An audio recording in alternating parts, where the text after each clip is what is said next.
দেশের একমাত্র প্রবাল দ্বীপ সেন্ট মার্টিন দীর্ঘ প্রায় 10 মাস বন্ধ থাকার পর সরকার নিয়ন্ত্রিত ব্যবস্থায় দ্বীপটি পর্যটকদের জন্য উন্মুক্ত করলেও শুরুতেই বড় প্রশ্নের মুখে পড়েছে সেই নিয়ন্ত্রণ। অভিযোগ উঠেছে সেন্ট মার্টিনগামী জাহাজের টিকিট এখন আর সাধারণ পর্যটকদের নাগালে নেই, বরং তা চলে গেছে কালোবাজারি ও সিন্ডিকেটের হাতে। দীর্ঘ অনেকদিন পরে সেন্ট মার্টিন খুলেছে, কিন্তু আমাদের বাচ্চারা খুশিতে আনন্দিত, মানে তারা সেন্ট মার্টিন যাবে। কিন্তু দুঃখের বিষয় হচ্ছে আমরা গেলে টিকিট পাই না। তো সেখানে ঢাকার লোকেরা, এই পর্যটকরা কিভাবে টিকিটটা পাবে? কারণ সব টিকিট তো কালোবাজারি হয়ে গেছে। সরকারি সিদ্ধান্ত অনুযায়ী পরিবেশ সংরক্ষণ নিশ্চিত করতে সীমিত সংখ্যক পর্যটককে দ্বীপে যাওয়ার অনুমতি দেওয়া হয়।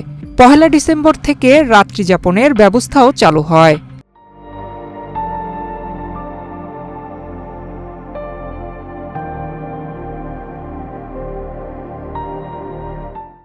টিকিট বিক্রি ও ট্রাভেল পাস পুরোপুরি অনলাইন ভিত্তিক করে পরিবেশ, বন ও জলবায়ু পরিবর্তন মন্ত্রণালয়ের নিয়ন্ত্রণে রাখা হয়। কিন্তু বাস্তবে এই অনলাইন ব্যবস্থায় কালোবাজারির নতুন দরজা খুলে দিয়েছে বলে ভুক্তভোগীদের অভিযোগ।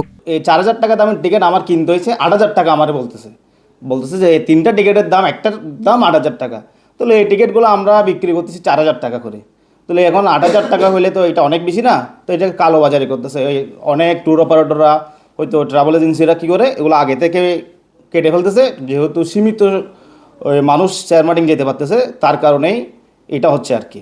অনুসন্ধানে জানা যায় প্রতিদিনের নির্ধারিত প্রায় 2000 টিকিট মুহূর্তের মধ্যেই অনলাইনে শেষ হয়ে যাচ্ছে। পরে সেই টিকিটই বিভিন্ন এজেন্সি ও দালালের মাধ্যমে বিক্রি হচ্ছে কয়েক গুণ দামে। 2000 টাকার টিকিট বিক্রি হচ্ছে 6000 টাকায়, আর 6000 টাকার প্যাকেজ 12,000-এ। পর্যাপ্ত শিপ থাকার পরেও এই সিন্ডিকেটেরা একত্রিত হয়ে, কিছু অসাধু ব্যবসায়ী একত্রিত হয়ে কালোবাজারের মাধ্যমে এই টিকিট বিক্রি হচ্ছে। 2000 টাকার টিকিট বিক্রি হচ্ছে 6000 টাকা। 6000 টাকার নিচে কোনো রকম টিকিট দিচ্ছে না, যার কারণে দূর দূরান্ত থেকে আগত পর্যটক হয়রানির শিকার হচ্ছে, যা পর্যটন শিল্পে চরমভাবে ধস নামছে। অভিযোগ রয়েছে প্রভাবশালী কয়েকটি সিন্ডিকেট একযোগে টিকিট কিনে নিয়ে মোটা অঙ্কের টাকার বিনিময়ে নির্দিষ্ট এজেন্সির কাছে হস্তান্তর করছে। স্থানীয়দের দাবি, প্রশাসনের ভেতরের কিছু অসাধু ব্যক্তি এই সিন্ডিকেটের সঙ্গে যোগসাজশ করে পুরোপুরি প্রক্রিয়াকে নিয়ন্ত্রণ করছে। ফলে সাধারণ পর্যটক কিংবা স্থানীয় লোকজন চাইলেও নির্ধারিত মূল্যে টিকিট পাচ্ছেন না। জেলা প্রশাসন অথবা পর্যটন কর্পোরেশন কর্তৃক একটি টিম গঠন করে এই 5 জন এজেন্ট যারা সিন্ডিকেটের মাধ্যমে টিকিটগুলো বিভিন্ন মাধ্যমে বিক্রি করতেছে, তাদের কাছ থেকে যারা মূলত মাঠ পর্যায়ে যারা ট্যুর অপারেটর আছে, তাদেরকে যদি দেওয়া যায়, সেক্ষেত্রে যে 2000 পর্যটক রেগুলার যাতায়াতের যে কোটা রয়েছে, সেই কোটা ফিল আপ হবে বলে আমি মনে করি। তবে জেলা প্রশাসক বলছেন, কালোবাজারির কোনো অভিযোগ তারা পাননি। অভিযোগ পেলে তারা আইনগত ব্যবস্থা গ্রহণ করবেন। সেন্ট মার্টিনে পর্যটক যাতায়াতের জন্য এবার অনলাইনে টিকিটের সিস্টেম ব্যবস্থা করা হয়েছে। এই অনলাইনের টিকিট এবং ট্রাভেল পাস একসাথে পাওয়া যায় এবং একদিনে সর্বোচ্চ 2000 টিকিট ছাড়া হয়, সর্বোচ্চ 2000 পর্যটক যেতে পারে। যেহেতু এই মুহূর্তে পর্যটকদের চাহিদা অনেক বেশি, সেক্ষেত্রে হয়তো বা চাহিদার তুলনায় টিকিটের পরিমাণ কম। তবে কালোবাজারি কোনো অভিযোগ আমরা এখনও পাইনি। যদি কোনো অভিযোগ, আমার সুনির্দিষ্ট অভিযোগ পেয়ে থাকি, তাহলে আমরা অবশ্যই আইনগত পদক্ষেপ গ্রহণ করব।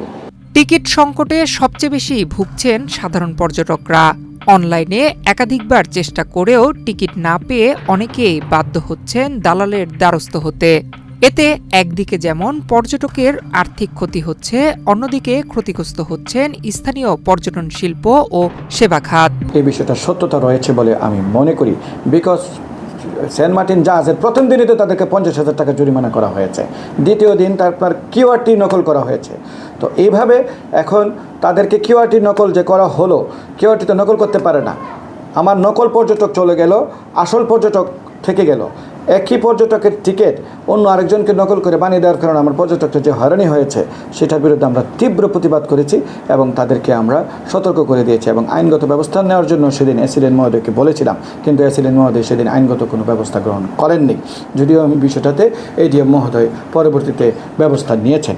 এখন আমরা শুনতে পাচ্ছি এবং আমাদের কাছে গোয়েন্দা তথ্য অলরেডি এসেছে যে, এবং আপনাদের মাধ্যমে তথ্য এসেছে যে কালোবাজারিরা টিকিট কিনে নিয়ে কৃত্রিম সংকট তৈরি করছে।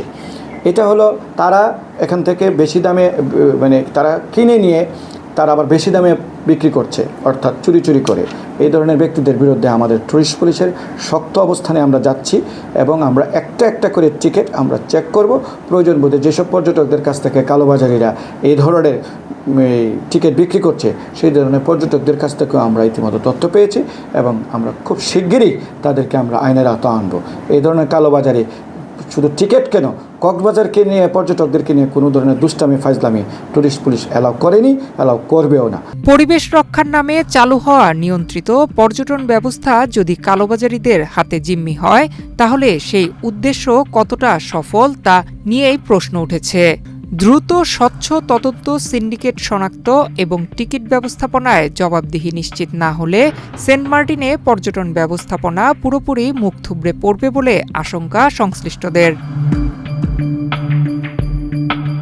নয়ন বিশ্বাস, বাংলাদেশ প্রতিদিন।